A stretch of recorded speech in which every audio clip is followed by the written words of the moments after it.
வணக்கம். இன்றைக்கி திணை சாம்பார் சாதம் எப்படி செய்கிறதுன்னு பார்க்கலாம். இந்த திணை சாம்பார் சாதத்துக்கு இந்த மசாலாலாம் நான் இன்றைக்கி வறுத்து அரைச்சி செஞ்சுருக்கேன். சில நேரத்தில் நேரம் இல்லைன்னா மசாலாலாம் வறுத்து அரைக்கணும்னு அவசியம் இல்லை. ஏற்கனவே குழம்பு மிளகாத்தூள் அரைச்சி வச்சுருப்போம் இல்லையா, அதை வச்சு இதே மாதிரி செய்யலாம். இந்த சாம்பார் சாதத்தை திணை அரிசியில் மட்டும் இல்லை, இன்னும் தானிய வகை அரிசிலாம் இருக்கு இல்லையா, குதிரவாளி, சாமை, வரகு, இந்த மாதிரி அதுலேயும் இதே மாதிரி செய்யலாம். நம்ம எப்பயும் சாப்பிட்ற அரிசியில் செய்கிற சாம்பார் சாதத்தை விட இதில் சுவை ரொம்ப அதிகமாகவே இருக்கும்.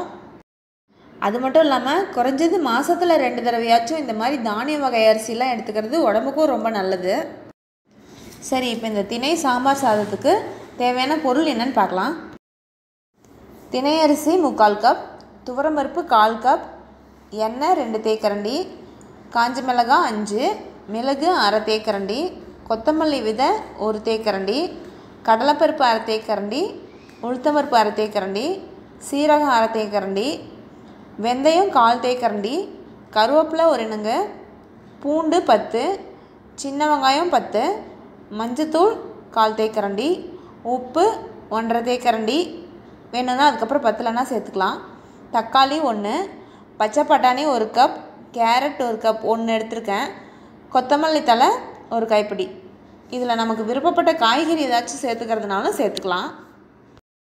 அப்புறம் இந்த சாம்பார் சாதத்தை தாளிக்கிறதுக்கு நெய் 2 தேக்கரண்டி, கருவேப்பிலை 1 இனுங்கு, பச்சை வேர்க்கடலை 2 தேக்கரண்டி, சீரகம் 1/4 தேக்கரண்டி, பெருங்காயம் 1 சிட்டிகை.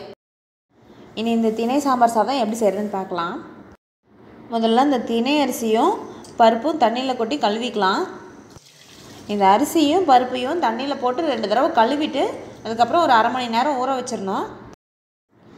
1/2 மணி நேரம் அது ஊறுறதுக்குள்ளே நம்ம இதுக்கு தேவையான மசாலாவெலாம் வறுத்துக்கலாம்.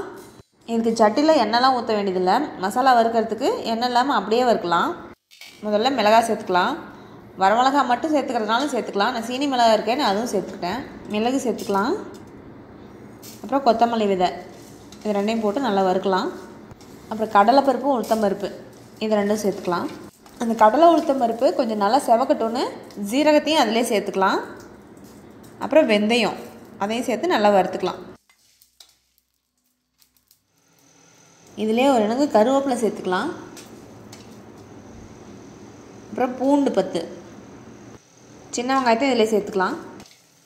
திணை சாம்பார் சாதத்துக்கு காரத்துக்கு தேவையான மசாலாவெலாம் வறுத்தாச்சு. இனி இதை ஆறட்டும்னு நல்லா நைஸாக அரைச்சி எடுத்துக்கலாம். இது நல்லா ஆறிடுச்சு. இதை நைஸாக அரைச்சி எடுத்துக்குவோம். இப்போ குக்கர் அடுப்பில் வச்சு சூடானதும் எண்ணெய் ஊற்றிக்கலாம். எண்ணெய் காஞ்சிச்சு, கருவேப்பிலை சேர்த்துக்கலாம். கருவேப்பிலை பொரிஞ்சதும் நம்ம மசாலாலாம் அரைச்சி வச்சுருந்தோம் இல்லையா, அந்த விழுது எடுத்து இதிலே சேர்த்துக்கலாம். இப்போ இந்த மசாலா எல்லாம் நல்லா எண்ணெயிலே வதங்கணும். இதிலே மஞ்சத்தூள் சேர்த்துக்கலாம். அப்புறம் உப்பு நான் 1 தேக்கரண்டி சேர்த்துருக்கேன். அதுக்கப்புறம் பத்தலைன்னா பார்த்துக்கிட்டு சேர்த்துக்கலாம். இந்த சமயத்தில் ஒரு தக்காளி நல்லா சின்ன சின்னதாக நறுக்கி சேர்த்துக்கலாம். தக்காளி நல்லா வதக்கி விட்டுட்டு பச்சை பட்டாணி சேர்த்துறேன். நம்ம விருப்பப்பட்ட காயெல்லாம் ஏதாச்சும் நறுக்கி வச்சுருந்தோம்னா அது எல்லாமே இந்த சமயத்தில் சேர்த்துக்கலாம். அப்புறம் கேரட்டையும் இதிலே சேர்த்துக்கிறேன்.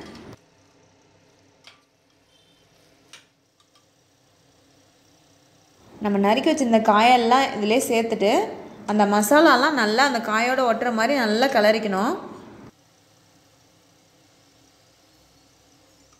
இந்த காயெல்லாம் நல்லா மசாலாவோட ஒட்டுற மாதிரி கலந்து விட்டாச்சு. இனிமேல் இதில் அந்த திணை அரிசியும் பருப்பும் ஊற வச்சுருந்தோம் இல்லையா, அதை எடுத்து இதிலே சேர்த்துக்கலாம்.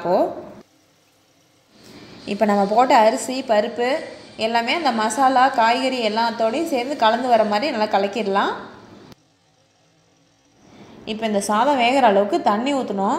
இப்போ இந்த சாதத்துக்கு தண்ணியினோட அளவு எப்படின்னா, நான் அரிசி 3/4 கப் எடுத்துக்கிட்டேன். அதுக்கப்புறம் பருப்பு 1/4 கப் எடுத்திருந்தேன். மொத்தமாக 1 கப் ஆச்சு. அந்த 1 கப் அரிசி பருப்புக்கும் 4 கப் தண்ணி ஊற்றுறேன். இந்த 1 கப்புக்கு 4 கப் தண்ணி ஊற்றுற அளவு வந்து சாதம் சூடாக சாப்பிடும்போது கொலகொலப்பாக நல்லாயிருக்கும். ஆனால் அதுவே கொஞ்சம் ஆறிடுச்சுன்னா கொஞ்சம் கெட்டியாயிடும். ஆறினதுக்கப்புறமும் கொலகொலன்னு வேணும்னா நம்ம 1 கப்புக்கு 5 கப் தண்ணி ஊற்றிக்கணும். தண்ணியெல்லாம் நல்லா கொதிச்சிருச்சு. நான் இதில் 1 கப் அரிசிக்கு 4 கப் தண்ணி மட்டும் ஊற்றிருக்கிறதுனால சின்ன குக்கரில் வச்சுருக்கேன். ஆனால் இதுவே ஒரு கப்புக்கு 5 கப் தண்ணி ஊற்றுற மாதிரி இருந்தால் கொஞ்சம் நல்லா பெரிய குக்கரில் வச்சு செஞ்சோம்னா அகலமாக அது வெந்து வரத்துக்கு நல்லாயிருக்கும். இப்போ இதெல்லாம் நல்லா கொதிச்சிருச்சு. இந்த சமயத்தில் நம்ம கொஞ்சம் கொத்தமல்லி தழை சேர்த்துக்கலாம். இப்போ குக்கரை மூடி வச்சு ஒரு 3 விசில் வச்சுக்கலாம். குக்கர் விசில் அடங்கிடுச்சு. இனிமேல் அந்த சாதத்தை தாளித்து விட்டுடலாம். இந்த தாளிக்கிறதுக்கு சாம்பார் சாதங்கிறதுனால நெய் போட்டு தாளித்தா நல்லாயிருக்கும். அதனோட மனமும் சுவையும். அதுக்காக தான் நான் வெண்ணெய் சேர்த்துருக்கேன். இந்த வெண்ணெயெலாம் நல்லா உருகி நெய்யாயிடுச்சு. இந்த சமயத்தில் நம்ம கருவேப்பிலை சேர்த்துக்கலாம். கருவேப்பிலை பொரிஞ்சதும் பச்சை வேர்க்கடலை சேர்த்துக்கிறேன். ஏன்னா இந்த பச்சை வேர்க்கடலை போட்டோம்னா சாம்பார் சாதத்தில் அதனோட ருசி ரொம்ப அருமையாக இருக்கும். அதுக்காக தான். அப்புறம் ஒரு 1/4 தேக்கரண்டி மட்டும் சீரகம், அப்புறம் ஒரு சிட்டிகை பெருங்காயம். அவ்வளோதான். தீ அணைச்சிட்டு இதை எடுத்து குக்கரில் இருக்க சாதத்தில் கொட்டி கிளறிக்கலாம். சாம்பார் சாதம் ரொம்ப அருமையாக வந்திருக்கு. இந்த சமயத்தில் இதில் கொஞ்சம் கொத்தமல்லி தழை தூவிக்கலாம்.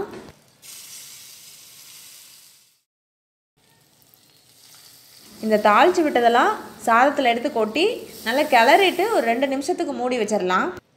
ஏன்னா அந்த நெய் வாசனை எல்லா சாதத்துக்கும் பரவி எல்லாம் ஒரே மாதிரி சுவையாக இருக்கணும். அதுக்காக தான்.